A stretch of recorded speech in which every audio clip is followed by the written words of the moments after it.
As Regards Patriotism, about 1900, by Mark Twain. Chapter 1. T is agreed, in this country, that if a man can arrange his religion so that it perfectly satisfies his conscience, it is not incumbent upon him to care whether the arrangement is satisfactory to anyone else or not. Chapter 1. In Austria and some other countries this is not the case. There the state arranges a man's religion for him, he has no voice in it himself. Patriotism is merely a religion love of country, worship of country, devotion to the country's flag and honor and welfare. Chapter 1. In absolute monarchies it is furnished from the throne, cut and dried, to the subject. In England and America it is furnished, cut and dried, to the citizen by the politician and the newspaper. The newspaper and politician manufactured patriot often gags in private over his dose, but he takes it, and keeps it on his stomach the best he can. Blessed are the meek. Sometimes, in the beginning of an insane shabby political upheaval, he is strongly moved to revolt, but he doesn't do it, he knows better. He knows that his maker would find it out, the maker of his patriotism, the windy and incoherent $6 sub-editor of his village newspaper, and would bray out in print and call him a traitor. And how dreadful that would be. It makes him tuck his tail between his legs and shiver. We all know, the reader knows it quite well, that 2 or 3 years ago 9/10 of the human tales in England and America performed just that act. Which is to say, 9/10 of the patriots in England and America turned traitor to keep from being called traitor. Chapter 1. Isn't it true, you know it to be true, isn't it curious? Yet it was not a thing to be very seriously ashamed of. A man can seldom, very seldom fight a winning fight against his training.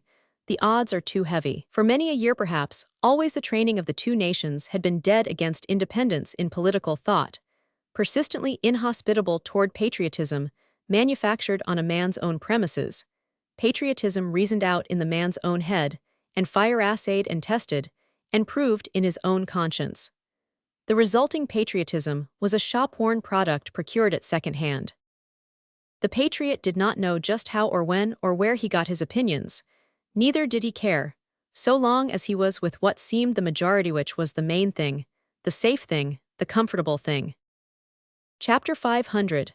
Owes the reader believe he knows 3 men who have actual reasons for their pattern of patriotism and can furnish them?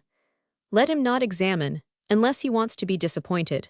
He will be likely to find that his men got their patriotism at the public trough, and had no hand in its preparation themselves. Training does wonderful things. It moved the people of this country to oppose the Mexican War, then moved them to fall in with what they supposed was the opinion of the majority. Patriotism is the customary patriotism, and go down there and fight. Before the Civil War, it made the North indifferent to slavery and friendly to the slave interest. In that interest, it made Massachusetts hostile to the American flag, and she would not allow it to be hoisted on her state house. In her eyes it was the flag of a faction. Then by and by, training swung Massachusetts the other way, and she went raging south to fight under that very flag, and against that aforetime protected interest of hers. There is nothing that training cannot do. Nothing is above its reach or below it. It can turn bad morals to good, good morals to bad. It can destroy principles. It can recreate them. It can debase angels to men and lift men to angelship. And it can do any one of these miracles in a year, even in 6 months.